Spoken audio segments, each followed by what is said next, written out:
चटकदार चटपटीत मसाला कैरी करण्यासाठी या ठिकाणी 2 कैऱ्या घेतलेल्या आहेत। त्या स्वच्छ धुवून पुसून त्याची वरची साल काढून घ्यायची आहे। एकदम बारीक पातळ असे त्याचे उभे लांब सडक असे काप करून घ्यायचे आहेत। अशा पद्धतीने तुम्ही जर तुम्हाला संपूर्ण व्हिडिओ पाहायचा असेल तर सुरेखास किचन या चॅनलवरती संपूर्ण व्हिडिओ अपलोड केलेला आहे, तर तो तुम्ही जाऊन नक्की पहा। आणि माझ्या या सुरेखास किचन या चॅनलला लाईक करा, सबस्क्राइब करायला विसरू नका।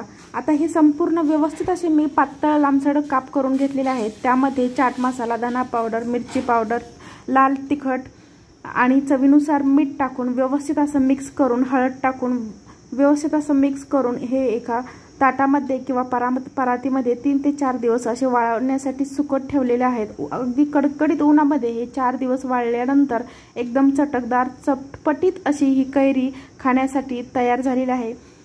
चला अशाच नवनवीन रेसिपीसाठी सबस्क्राइब करा।